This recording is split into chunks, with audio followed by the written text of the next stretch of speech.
Gyms in general are growing. We've got the proof in the State of the Industry Guide 2025. But today, we're going to talk about why and how you can use these numbers to actually grow your gym. With me is my friend, my chief marketing officer for Two Brain, and one of the co-founders of Kilo, John Franklin. John, welcome back to Run a Profitable Gym. It's been a while. Happy to be here. Yeah, I know. It's one of those things I think where we get myopic and we're always inviting in guests from outside and we forget like how much talent and genius there actually is inside Two Brain sometimes. So I'm really grateful that you're here. You know, when you and I are building this State of the Industry Guide, we have this constant chatter going with us and the head editor, Mike Workington. And a lot of that dialogue is enormously valuable. And so I wanted to bring you on today to share, especially around the marketing metrics, like what should we be learning from this? So first off, let's just kind of go over the high points, right? Like what stands out to you this year from the State of the Industry Guide with regards to gym growth, marketing, that kind of thing? Well, people are getting more leads, which is nice. But like we've always said, there is a huge delta between the mean and the median. So if you look at the guide in the where new clients come from section, you'll see that the median gym is only getting somewhere in the neighborhood of 10 to 20 leads per month. And the mean gym is getting somewhere in the neighborhood of 30 to 50 a month.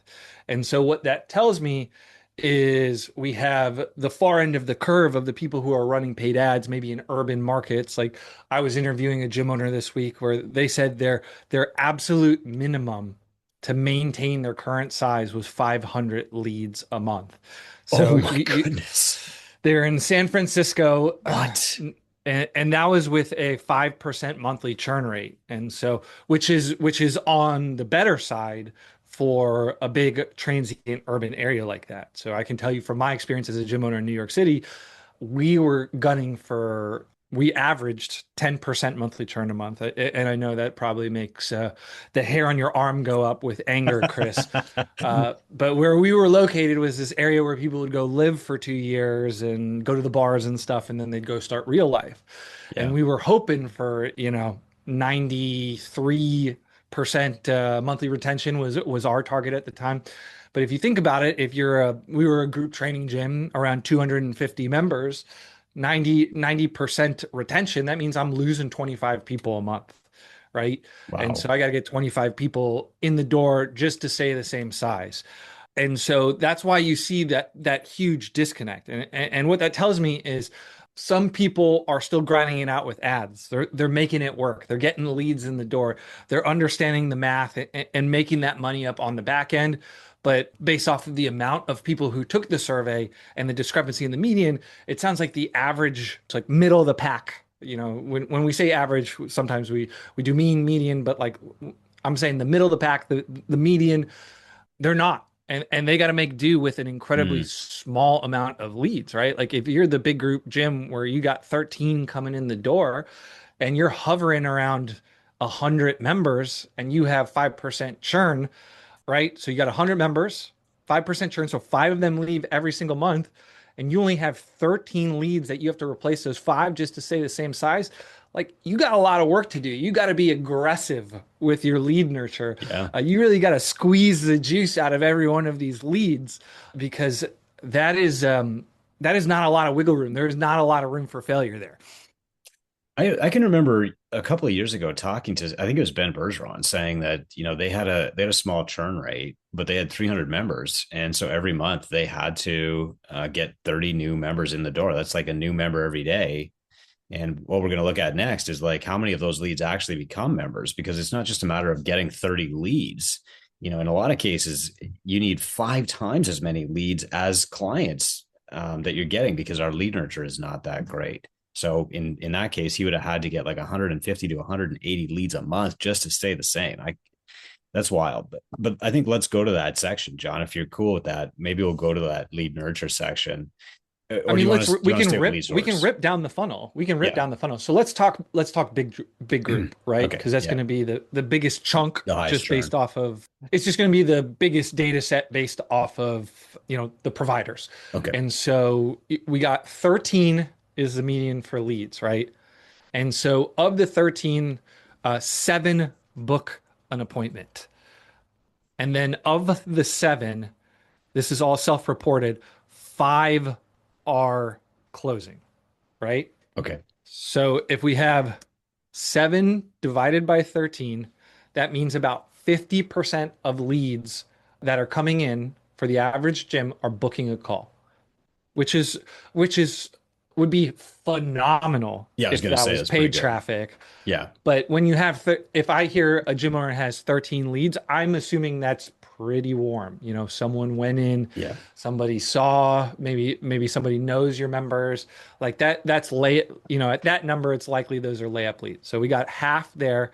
And then if we have five buying out of seven appointments, that's about a 70-ish% close rate. So, Which is also very um, good. it's not bad, but again, we need it to know other variables, Right. right? We need to know if they're selling something for $90 or they're selling something for Mhm. $2,000, right? That's gonna, if I'm selling a $5,000 front end package and I have a 70% close rate, that's amazing. If I'm selling a no on ramp monthly membership, $99 unlimited class, like that's not as amazing. So, you got to take all this with a grain of salt, but yeah, like those numbers are trending in the right direction. But the reality is, you have to get more. Like that's because gym owners have had to get better, right? Yep. Like I was, you predated me a little bit, but my first gym opened end of 2012, early 2013, and I got to ride that CrossFit trend up, which was amazing, just going on that rocket ship. And when I opened my first gym, I had a marketing budget of a couple $1,000s, and I got 5,000 leads on my email list for a couple $1,000s to do my pre-sale with. And I thought I was a genius, right? But then when I did the exact same pre-sale, the exact same ads on a triple the budget in a different gym in a different area, 4 years later, I got like 20. And that was Well, in an environment that is better than it is now, right? yeah. Like it's harder to do that. If I ran that same campaign today, who knows? I mean, maybe get a handful. You know what I mean? And so by default, some of these things that were insane at the time, like I heard this talking to someone yesterday. They said, John, what's the heaviest weight in the gym? Do you know the answer, Chris? Is this going to be a metaphor? Is it like the It is a roadblock? metaphor. Okay. No, I can't wait to hear it. The heaviest weight in the gym is the phone. Nah, it's true. Good one. Yeah, I love it. I don't know who to give credit to, but whoever told me that, that's hilarious, that's and I amazing. agree. But like, if we would have done a survey in 20, we weren't doing this in 2015, but if we would have done a survey, like what percentage of gyms are calling their leads in 2015, like what is that number? You Yeah, know, none. yeah, I don't know. It was an insane idea that someone would come in and you would like call them on the phone. Where now it's down to, under a quarter of the gym owners are never calling their leads, which is bad. It is horrific, but it's still, we're trending in the right direction out of necessity because you just have to do so much more with so fewer leads. I can give you an N equals one on experience in 2015 because I was traveling every single month for CrossFit, working for the journal back then. And I had a Chris at CrossFit.com. That was my email address. Like there's no warmer drop in lead than that. And every time I'd go to a different town, I would call 6 or 7 gyms. I would call every single one that I could find in the first page search listing, knowing that maybe one would get back in time for me to actually drop in within the next 48 hours. Which So, is crazy to think about. yeah, So, it's crazy. all right, 15%. Especially That's what because we're I'm down coming to. with Never cameras, right? calling their leads. Yeah. Huh? Especially because I'm showing up with cameras. Like you're going to be Yeah. CrossFit famous. But yeah, sorry, go on. CrossFit famous. So yeah, so it's about 15% that never call, and Yep. then about another 10 or 11 say same week. And I have a sneaking suspicion that that is bucketed at never call. So that's why I say Mm, that 25% number, because I'm kind of if you're calling someone a week later, you might as well not call them at all. right. So if you're following along in the State of the Industry Guide, we are now on page 23 and we're talking about, lead response time. The thing is, what upsets me about this and is so frustrating is because these people have raised their hand. They say, I need help. I'm in the water, I'm flailing around here. And they're counting on you to take the next step and to, grasp their hand and say, I'm here, I got you. And most gyms are just not doing that because they think that they're doing something slimy when the reality is, this is the first act of coaching is grabbing their hand and saying, come and meet me at the gym. Yeah. And I love that thing that you say that, coaching starts during the sales process. Yeah. But you speak to you probably have your PhD from the School of Hard Knocks in gym owner psychology. What is it about, someone puts their information in saying they're interested in their business? Why are so many gym owners reticent to see that as like a an immediate a fire, someone they need, someone that they can help immediately? Like why is there so much delay, so much reticence to call and get that person into the gym?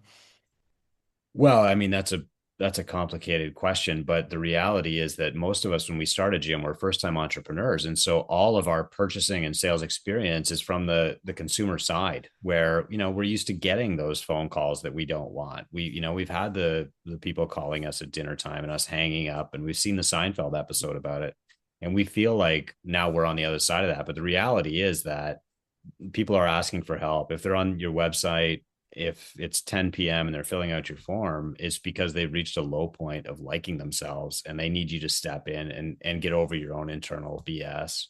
This is very hard for everybody. Like my sales pitch used to start with, I'm not good at sales or I'm not a salesman, but, and finally, this woman named Melanie was like, well, why don't you just tell me the price? And I started to realize, like, oh, wait, I'm doing people a disservice by not telling them the price, by not coaching them, by not being inviting and saying, are you ready to start now? That was yeah, the original Two Brain Business sales call would be you'd hop on a Zoom call with Chris Cooper and then he'd pull up your website and tell you to what was wrong with the website and then he wouldn't ask you to buy. That I was would tell you 10 things to do and then not tell you the right thing to do, which was like get a mentor. yeah. Dumb. Yeah. Well, we fixed that. If you want to see that, you can go to twobrainbusiness.com and book yourself a call and you can see what the new process looks like and see if you like it better. But yeah, we've done some work there. You want to talk about seasonality a little bit? Yeah, I do think that's really important, especially right now. Cool. So the data reflects what everybody knows that January is a very busy month. One thing that I think is worth mentioning is for coaching gyms specifically, Kilo and Two Brain works less with Access Gyms, so I just have less insight into data there. So, I'm trying to speak from what I can see behind the scenes of. But one tip for you gym owners at home is I think one of the most underprepared for seasonality swings is that back to school rush. Mm. Like our data shows that in some markets, it's even larger than the January rush. And so we know like there is a summer slowdown and it's kind of this like slow bleed over 3 months. And then when everybody gets into back to school mode, that's when it starts picking up. So that's why you see in the reported data that most leads come in that August timeframe. And that's because the kids are back in school, people are thinking about routines, parents are feeling the lake house, the Bud Lights, packing on a little weight there.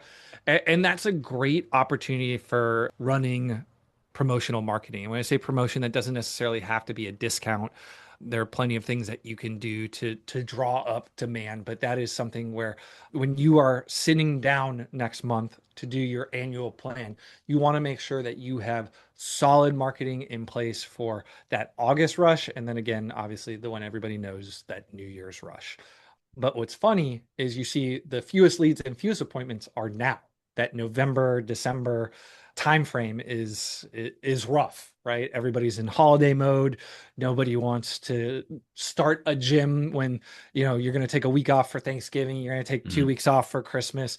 So the secondary piece of that is like, I talked about setting up your marketing plan. I talked about annual planning. If you're not doing that, now is an excellent time to do so because if I had to guess, you're not your phone's not ringing off the hook based off of what the data say.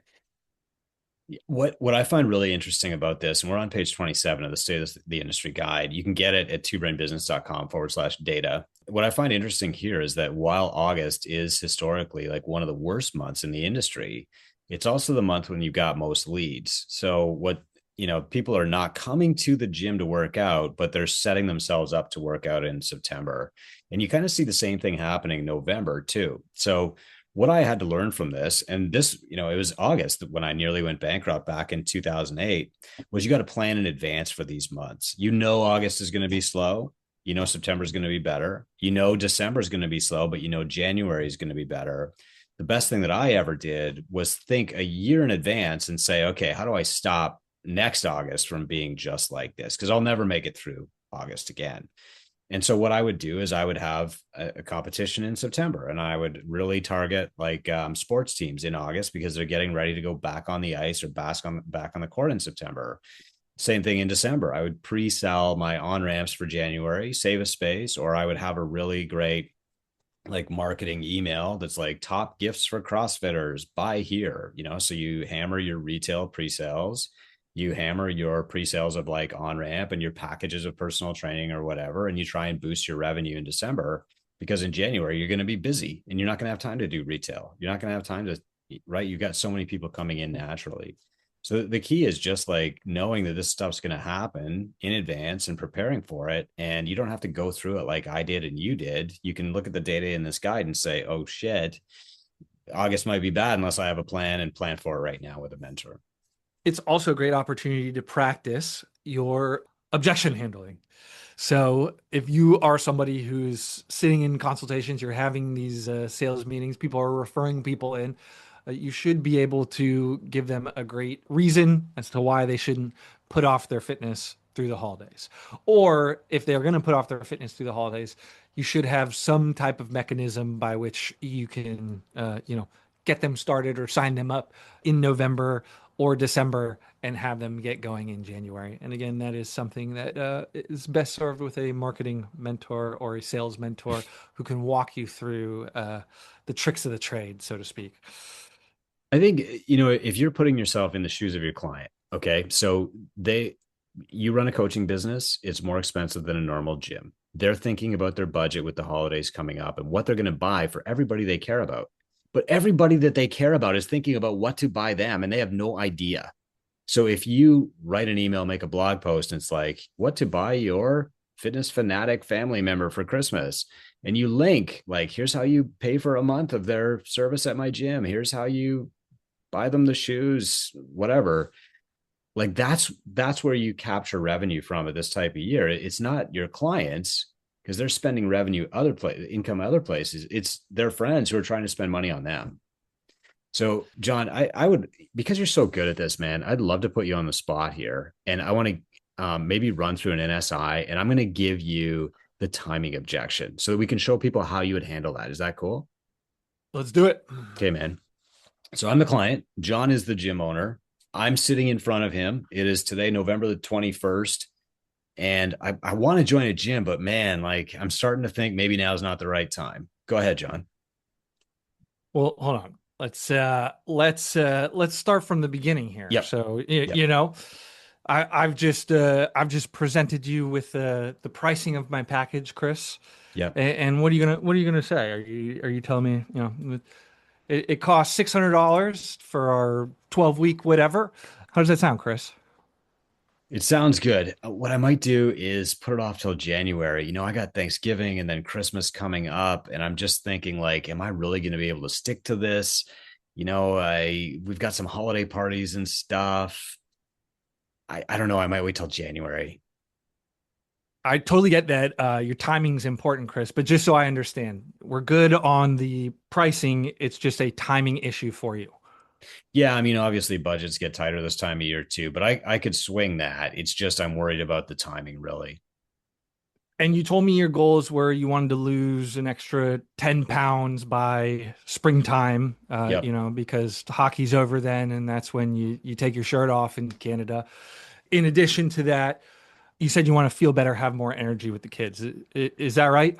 Yeah, yeah. Like by 5 p.m. when the kids get home, I am absolutely drained. I don't want to do stuff in the evenings. It's driving my wife crazy. And I just kind of like, I wake up feeling tired in the mornings. I got to get over this. And if like we wait until January, we go from November, December, you're not working out. You said you're going to be going to a lot of holiday parties. Do you think we're going to be closer to that goal or farther away? Well, actually, when you spell it out like that, it feels like we're cutting my time in half that I can get this done if I miss November, December and start, second week of January. So yeah, I don't know, man. Maybe I should just get started right now. I mean, can you kind of work with my schedule a little bit if I already know in advance the days that I'm not going to be able to come to the gym? Yeah, so we talked about coming in 3 times a week, and I understand that that is pretty aggressive because you got the holiday parties that you mentioned, you got family in town. But we can do something where maybe for the next 6 weeks we'll do 2 times a week instead of 3 times a week, and that'll actually save you a little bit of money because I know you got to buy holiday presents for the and then we can start with that 12-week challenge program come January, but we already have that routine in place. The ball is running and we're not starting from scratch or even behind where we are today. What do you think about that, Chris? Yeah, that actually makes a lot of sense. I feel calmer about it now. Like in fact, I think coaching is going to help me even more because if I was trying to do this on my own over the next 6 weeks, I would fail. Cool. Let's get the credit card. Okay. So yeah, I would just, hey, what's the pain point? Where they are, just frame it like, are you going to be closer to the goal or farther away? Obviously, it'll be farther away. I would downsell to something, if it's like I can't come in 3 or 4 times a week, I'd try and do two or even one, depending on what it is you're selling on the front end. I'm assuming most gym owners listening are going to be selling something in the, 6 to 12 week range. Mm. And then if you gave me some type of objection on the, hey, I absolutely can't start. I can't do 2 times a week. It's a week off, a week on, something like that. I would either downsell to like a pack, if that's something a gym owner offers. So, hey, let's buy 10 sessions. And if you got to take a week off here, a week off here, at least we can burn through those and get going. And then if you told me no there, it would be something along the lines of, well, why don't we, make the commitment today? Because if it's something you're guaranteeing you're going to start, let's make the commitment today and we'll start the trip in January. So I would just keep going down and trying to chip away at those objections until we got something that was right for each of us. Okay. Can I just point something out for the listener that John did there too naturally? So I kind of voiced, well, maybe, and then he sat there and waited, and he waited for me to say the next thing. Sometimes, if you're not used to sales, you kind of feel like it's this talking race, and you have to fill the silence, and you have to say the next thing, and you wind up over explaining and complicating things and adding variables and options that paralyze people. John just waited for me to step across the line on my own. John, can we do that again with a price objection? Like I think a lot of listeners are going to hear the timing objection and the price objection too. Could we do one more? A double. A So I double. can't, I can't do okay. So let's assume, what is the, what do you think the average gym owner listening to the show, what are they trying to sell? They're Like, trying to give me, sell. what did I just pitch you? Because that'll Hopefully, that'll that'll depend how I handle the price objection. yeah. Hopefully, they're selling an on ramp program that's going to last, 2 to 3 weeks and cost $400 to $500, and it's one on one training, and that's the starting point. Okay. Okay, And I don't really have a downsell in that situation. So that's right. we just gotta hammer through. Yeah, I mean, All right. okay, yeah. Let's see what happens here. So, guys, if you're listening, I'm really putting John on the spot here. He had no forewarning that we were going to do this. He's just good at it. And it's, reps, but also mentorship that makes him good at it. So I'm sitting in front of him. John is at my gym, Catalyst, and he's trying to get me to sign up for on ramp. Let's do it. Okay. So the program, Chris, that's going to be $600 for the on ramp and the first month of membership. How does that sound to you? Well, I mean, it sounds good. Like the way that you've laid it out, I see how it's going to work. I'm a little bit worried about holiday bills right now, to be honest. We're just coming up on Thanksgiving, and then I've got Christmas. There's only like two more pay periods until Christmas, and I tend to overspend every year. So I might want to wait till January, get you know my bills paid, and then start. I totally understand. I got three kids of my own. My youngest wants an e-bike, and money's tight this time of year. But when you say it's, expensive, or if you're saying, money's tight, is it something where you just don't have the cash to pay for this now? Or is it something else? Is it you don't think the program's going to get you to the goal of, losing 10 pounds and having a little more energy to play with your kids in the spring? No, I feel like the program will work. I'm a little bit worried that if I spend the money now, I'm not going to have it for gifts next week. So to be clear, you feel like we're going to be able to get you to your stated goal. Yep. And so the issue is we can just work out this payment. You're committed to starting. Yeah, I mean, if we can make the payment work, I would start sooner. Okay. So, I mentioned it was 600 for the program. Is it something where if we did 300 today and 300 4 weeks from now, you'd be able to get started? Um, Maybe, it's still high enough that I would want to talk to my wife about it. Well, you told me earlier that you were really focused on losing those 10 pounds and that you went into your checkup and the doctor said, hey, that blood pressure is looking a little high. You got to fix it. Is that the most important thing in your life right now? Is that, you Yeah. came here and you sounded really committed to changing it because you said you wanted to be around for your children. You wanted to, get that green light from your doctor. You want to coach hockey for the next 40 years. Are you still serious about making that change? Yeah. In fact, talking to my wife last night, she knows how important this is to me. So maybe what I could do is tell other family members, don't buy me a gift. This is what I want to do instead. Yeah, and that's definitely something we could do. I mean, the question you got to ask yourself is is solving this problem, is getting that blood pressure down, losing the 10 pounds, is that worth $100 a week to you? Definitely. Yeah. Then even though it's a difficult time, is this something, we can get going today? Yeah. Yeah. I think so. I think we should start next week, and she and I will work it out as soon as I get home. So we'll Probably work out wouldn't the have went that financial well, stuff. but I appreciate the layup. You thought Yeah. you were going to give me a harder run around there. Nah, Uh, no, that's great, John. That was great. Yeah. And it's funny, like as I'm going through that as the client, the answer just appears to me. But if I were sitting in your seat, I would have thought, oh, the client's not going to think of this. Tell their family to pay for it for Christmas. And if I had said that, the client would have been like, nah, I don't know. But because it was the client's idea, they're immediately bought into it. So cool. yeah, I mean, I'll just try and ask questions, right? Like Yeah. that's the game. And so, there are really only like four or five different objections and you can train for every single one. Yep. And the idea is making sure that the thing that they're telling you is actually the issue, right? Yeah. So you can see in both cases it was like for the money one, it's like, do you think you're going to get the result? And so I wanted to make sure it's not like you're not feeling 100% certain that the program is going to get you what you're looking to do. And so once we have that out of the way, it's just tackling the pricing. So can we do split pay? Can we downsell into a different thing? Can we, reprior like can we help break any mental barriers that make you think that, this is too expensive? And, it's like the price is going to be the same when you start next time and those holiday presents are already they got to get paid for either way. Mm-hmm.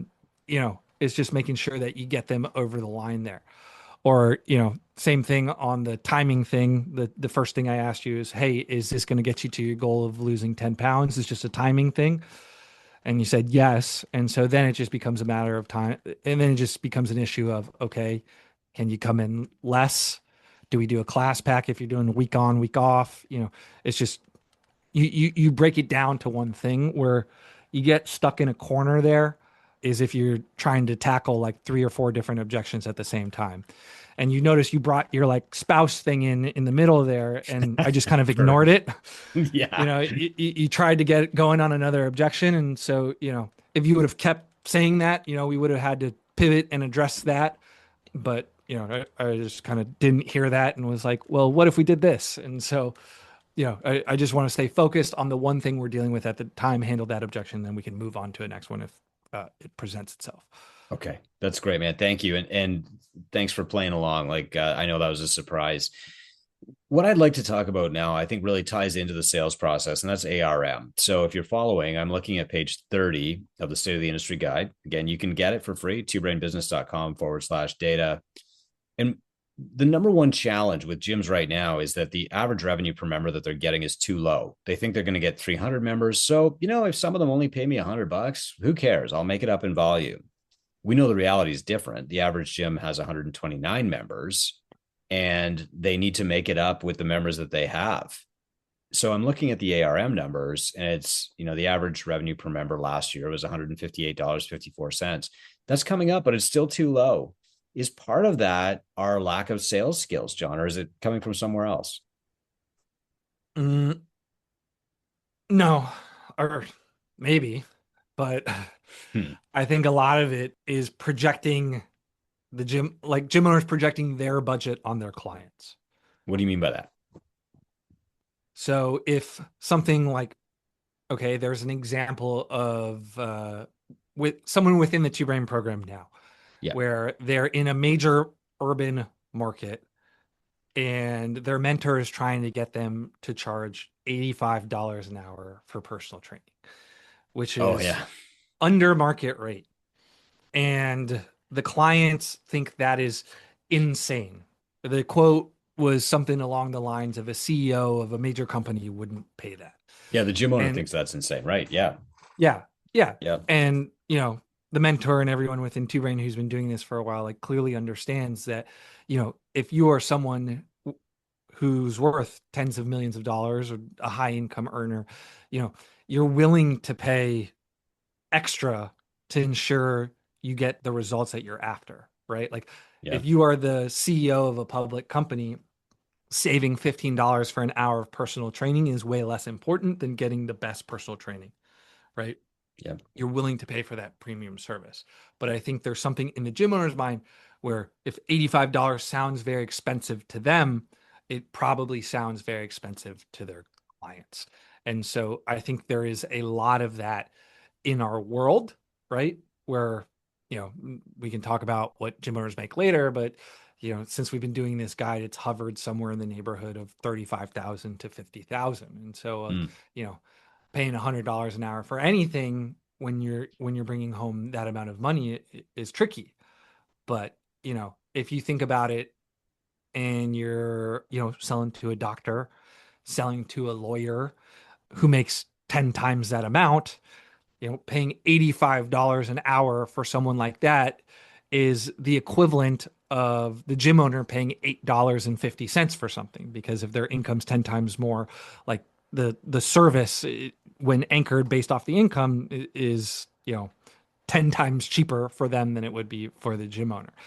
And so, if you ask a gym owner, would you pay $8.50 for, I don't know, any type of service? Like they're likely going to be like, yeah, it's easy to, I can afford it. And same thing for, a doctor is making $500,000 a year, paying $85 an hour, especially when you're time strapped and starved, to make sure that you're getting excellent training, someone looking over you, and a really personalized service that works around your schedule. Like that's a no brainer. And Yeah. so I think there's a lot of that. And then the secondary piece there is there's like a lot of gym owners set pricing by looking at what the cheapest gym in charge, like the cheapest gym charges, and then like the most expensive gym, and trying to put it somewhere in the middle. Or if they're a new gym owner, they're just going to put it, $5 under the cheapest gym, thinking that like because they're the cheapest, naturally everyone's going to go to them.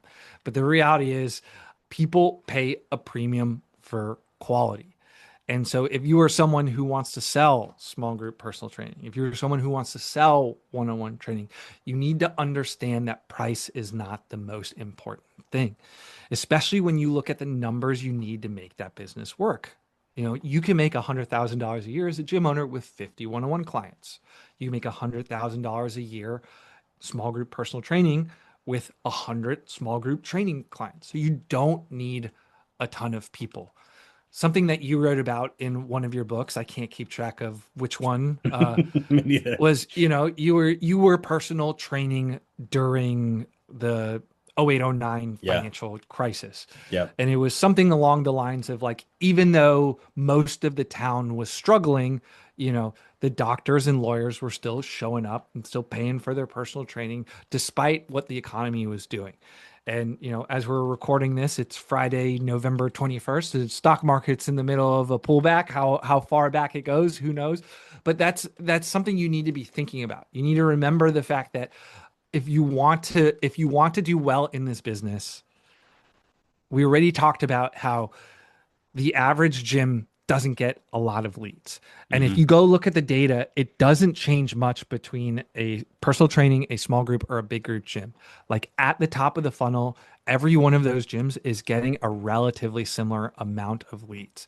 As you go down the funnel as well, the same amount, like a very similar amount of leads show up and a very similar amount of leads buy.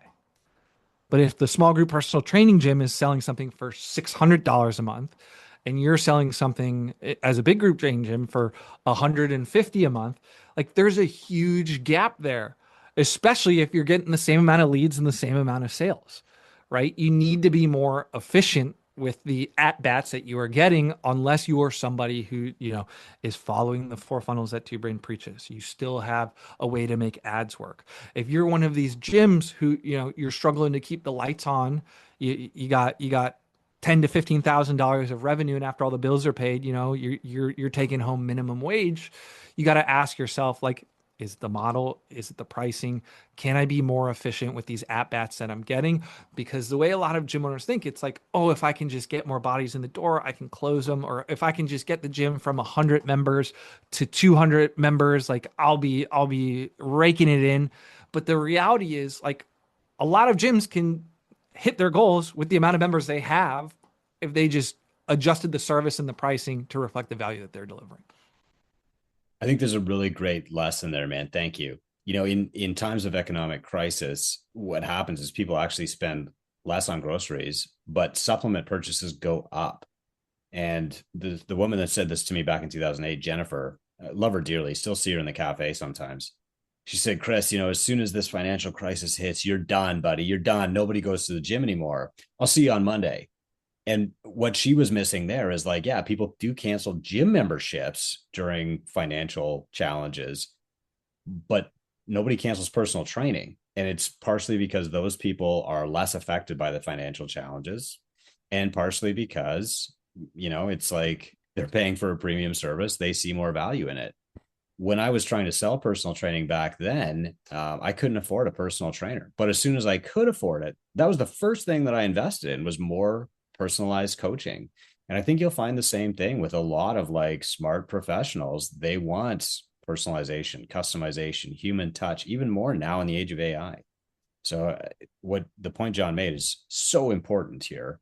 Like if you compare what people are charging and what their close rates are, even if you look like what's the ads for personal training versus CrossFit or metabolic, they're the same ads. It's the same people coming in.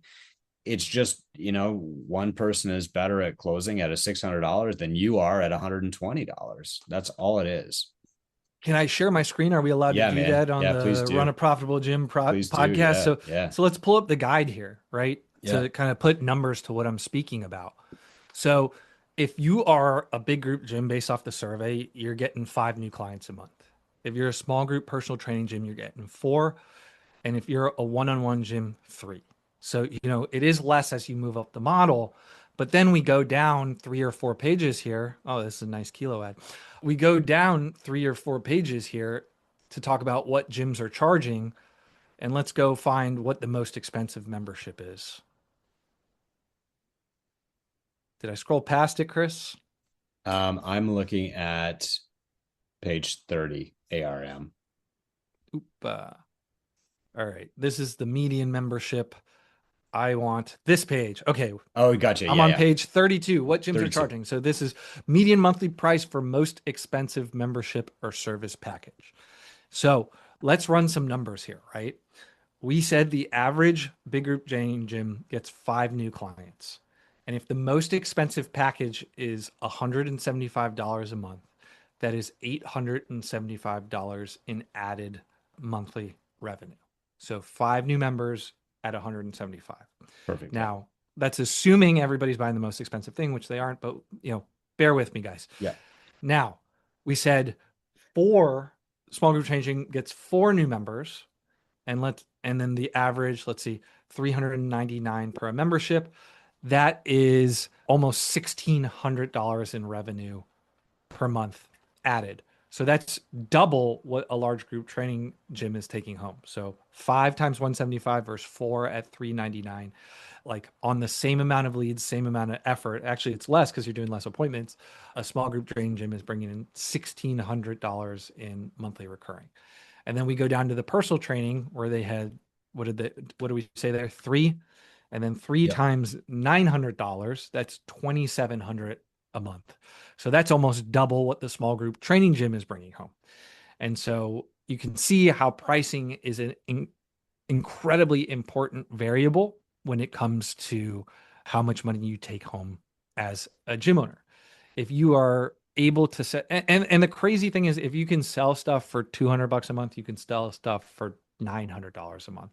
It's honestly not that different of a process. It is not that different of a sales conversation. And so I'm not telling everybody to go out and become a one-on-one training gym. That's not the message here. But to go back to where we started, the point is, if leads are relatively constant, going down the funnel is relatively constant regardless of model. Pricing is an incredible variable and probably one of the most important ones when it comes to setting up your business model and making sure that you have a viable gym that can pay you a fair wage for a long period of time.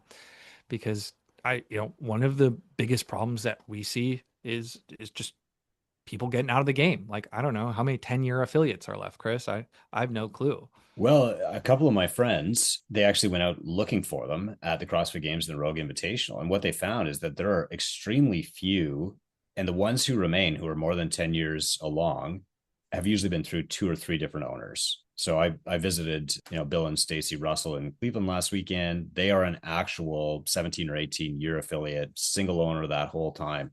That's extremely rare. I mean, we went down and we have this in the state of the industry, Yeah. but I will go dig for it. Okay, here we go.